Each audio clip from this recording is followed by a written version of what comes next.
Hello everyone. सबसे पहले नव वर्ष की हार्दिक शुभकामनाएं। आपका दिन मंगलमय हो, पूरा वर्ष मंगलमय हो और आप नव वर्ष में नई ऊर्जा के साथ, उत्साह के साथ प्रगति करें। दोस्तों, मैं आज आपको द्विघात समीकरण का क्या फंडा होता है, क्वाड्रेटिक इक्वेशन क्या होता है, बताने वाला हूं। यदि अच्छा लगे तो उत्साहवर्धन हेतु कुछ कमेंट जरूर कीजिएगा। आपके एक कमेंट से हमारा उत्साह बढ़ता है और इस तरह के खूबसूरत सा वीडियो, इससे और बढ़िया वीडियो मैं बनाने की कोशिश करूंगा जिससे आप लाभान्वित हो। चलिए शुरू करते हैं। सबसे पहले बात है कि यदि कोई ये कि हम निकाय लिखते हैं ax plus b plus c equal to 0। एक दूसरा निकाय लिखते हैं ax plus bx square plus c equal to 0। ax plus bx cube plus bx अच्छा लिख दिए तो लिखिए bx plus c equal to 0 ना। इस तरह से ऐसा नहीं कि a b c ऐसा कुछ लिख रहे हैं, ये भी हो सकता है कि 2x प्लस और 3 इक्वल टू 0 या 3x प्लस और 6x स्क्वायर इक्वल टू 9, ये भी हो सकता है। किसी भी तरह का मैं लिख रहा हूं 8x plus of 6x cube plus of 3x square equal to 7, तरह तरह का निकाय यह निकाय लिखते हैं। यहां पर एक रिमार्केबल चीज है कि देखिए यह जो सिस्टम मैंने लिखा है, इस सिस्टम में यहां पर बीच में इज इक्वल टू का साइन दिया है। यदि यह इज इक्वल टू का साइन नहीं होता और यह ax plus b equal to का साइन नहीं रहता और यहां पर x को कहा जाता कि चर है, x को क्या कहा जाता कि चर है, तो ऐसी स्थिति में यह एक पोलिनोमियल कहलाता, बहुपद कहलाता, केवल एक बहुपद हो जाता। किंतु जैसे ही मैंने लिखा कि ax plus b plus c equal to 0, इस तरह से लिख दिया ना, या ax plus bx square plus c equal to 0, इस तरह से, तो यहां पर मैंने बीच में इक्वल टू का साइन दिया है और यह इक्वल टू का साइन बराबर का जो चिन्ह दिया है, इस बराबर के चिन्ह के कारण यह जो निकाय बनता है, यह एक निकाय बनता है। इस निकाय को हम एक समीकरण कहेंगे। इस निकाय को क्या कहेंगे? एक समीकरण कहेंगे। ओके, तो यहां पर मैंने देखा कि बहुत तरह के समीकरण, अलग अलग प्रकार के समीकरण दिखाई दे रहे। ये भी एक समीकरण है, ये भी एक समीकरण है, ये भी एक समीकरण है, ये भी एक समीकरण है, ये भी एक समीकरण है, ये भी एक समीकरण है। और इन सभी समीकरणों में मैं आपको बता रहा हूं कि यह x है, x एक चर राशि है ना। x क्या है? x को चर राशि रखा गया है ना। x क्या है? x एक चर है, वेरिएबल है। और a b c ना, 2 3 ना, 6 8 7 0, इस तरह की जो संख्या अंक रखे गए हैं, तो यह जो अंक है या ए बी सी जो है, ये सभी क्या है? अचर है। इनको मैं क्या लिखता हूं? अचर। अच्छा, चर का मान बदलता है, अचर का मान नहीं बदलता है। यदि इस समीकरण को यदि हल करेंगे या इस समीकरण को हल करेंगे, इस समीकरण को हल करेंगे, इसको हल करेंगे, इसको हल करेंगे, तो सब में x का मान कुछ ना कुछ होगा और अलग अलग सब में, सभी समीकरणों में x का मान अलग अलग आ सकता है ना। मींस इस समीकरण में x समान कुछ हो सकता है, इस समीकरण में x समान कुछ हो सकता है, इसमें कुछ हो सकता है, इसमें कुछ हो सकता है और इसमें कुछ हो सकता है। तो जो अलग अलग मान होंगे इसका मतलब है कि x का मान बदल लेगा सबका हल करेंगे। जैसे कि मानते हैं कि 2x + 3 = 0 लिखा गया है, तो 2x = -3 एंड x = -3/2 -3/2 x = -3/2 है ना।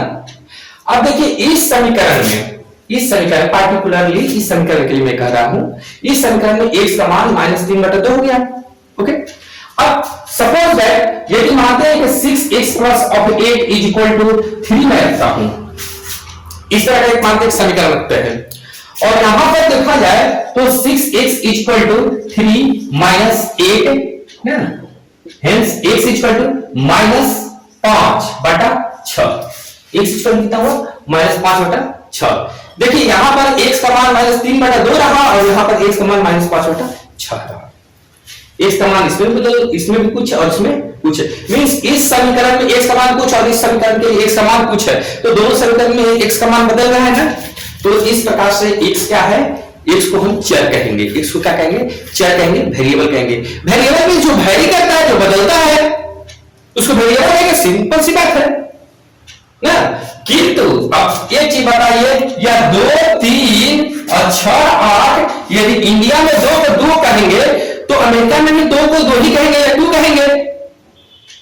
पाकिस्तान में भी 3 को 3 कहेंगे तो इंडिया में भी 3 कहेंगे, बांग्लादेश में भी 3 कहेंगे, श्रीलंका में भी 3 कहेंगे, अमेरिका में भी 3 कहेंगे ना। इस 3 2 का मान सब जगह पूरे हर एक जगह 2 का मान वही है, कांस्टेंट रहेगा, 3 का कांस्टेंट रहेगा ना, नहीं बदलेगा ना।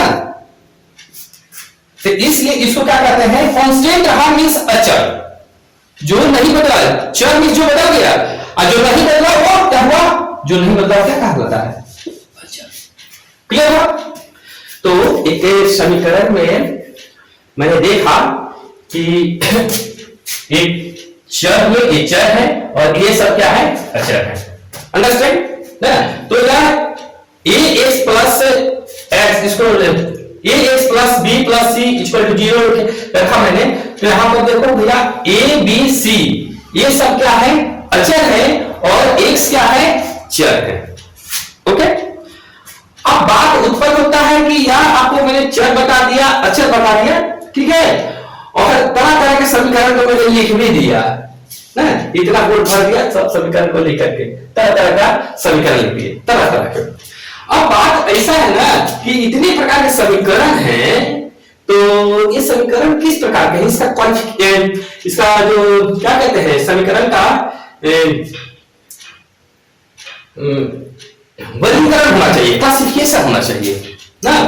तो यहां पर देखा मैंने, बात है कि यहां पर जो चर है, चर में इसका पावर 1 है, यहां पर पावर 2 है, यहां पर पावर 3 है ना, इस तरह से यहां पर पावर 2 है। और ऐसा ही से दूं मैं कि ax + और bx³ + और cx पावर 4 + d = 0, ये भी तो मैं लिख सकता हूं। तो यहां पर देख रहे हैं कि ये जो चर है, यहां पर चर का घात 3 है, यहां पर चर का घात 4 है ना। चर का घात जो है अलग अलग बढ़ गया है, यहां पर 3, यहां पर 4 है भैया, यहां पर 3 और 4 बढ़ गया। जानते हैं एक चीज मैं आपको बता दूं कि ये चर या जो है एक सब जितने समीकरण में दे रहा हूं, रिमार्केबल चीज है कि सब में एक चर है ना। सब में क्या देखते हैं कि एक चर के हैं, एक चर के समीकरण है। यहां पर जितने समीकरण दिए गए हैं ना, जितने समीकरण दिए गए हैं, एक चर के समीकरण दिए गए हैं। एक बात स्पष्ट हो गया। दूसरी बात कि यह जो समीकरण है, सभी एक चर के जो समीकरण है, तो जो मैंने समीकरण देखे, ठीक है, तो यह जो है सभी समीकरणों ax + b + c = 0 या ax + bx² + c = 0, इस तरह के जो समीकरण दिए गए हैं, हमने समीकरण को मैंने लिखा है ना। तो इन सभी समीकरणों में केवल देखिए x है, x जो है चर है, इन सभी समीकरणों में x को मैंने क्या कहा है, चर रखा है। तो इसमें कुल चरों की संख्या कितनी है, कुल चरों की संख्या 1 है ना। तो एक चर के समीकरण है ना, कुल चरों की संख्या कितनी है, 1 है। तो ये जितने भी समीकरण है, एक चर के समीकरण है। कितने समीकरण है, एक चर के समीकरण, जितने भी समीकरण है या एक चर के समीकरण है, ये सारे समीकरण कितने चर के? एक चर के समीकरण है। इसमें भी देखिए केवल चर है, एक कोई चर के रूप में रखा गया है, तो एक चर के समीकरण हुए। और दूसरी बात कि ये जो एक चर के समीकरण है, तो इस चर पर देखिए घात एक है, और एक है ना, तो एक चर के एक घात के, एक चर के समीकरण एक घात के, एक घात के, एक चर के समीकरण है एक घात के, दो बात है। ये भी समीकरण है, ठीक है, तो दो घात के, ये भी एक चर के समीकरण है ना, ये भी एक चर के समीकरण है, एक चर के समीकरण, और घात इसमें कितने हैं? घात की संख्या कितनी है? इसका घात एक है और इसका घात दो है, तो घात कितने हैं? एक और दो ना। यहां पर ये भी एक चर के समीकरण है, ये भी क्या है? एक चर के समीकरण है, किंतु इनकी भी घात की बात करें, इनके घात की बात करें, तो यहां पर घात क्या है? एक है, एक है, यहां पर कितने हैं? तीन है, और यहां पर क्या है? एक ही है ना? इसका बात करें तो यहां पर घात की बात करें तो यहां पर घात देखते हैं, तो घात क्या है? एक है, तीन है और चार है।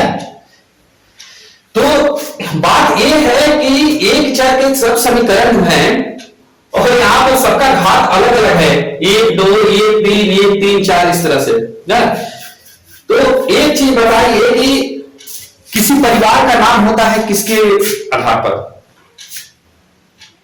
जो घर का सबसे बड़ा सदस्य होता है उसको कहा जाता है कि फलना का परिवार। आपके पिताजी है और पिताजी के भी पिताजी है मीन्स आपके दादा है, तो कहा जाए किनका परिवार है? तो आपके दादा का नाम लेकर के कहा जाए कि आपके दादा का परिवार है।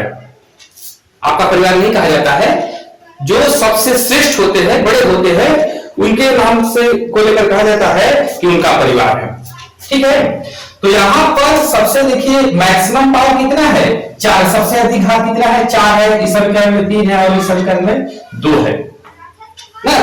तो यह कहा जाएगा कि यह 2 डिग्री का समीकरण है ना। इस समीकरण को क्या कहा जाएगा?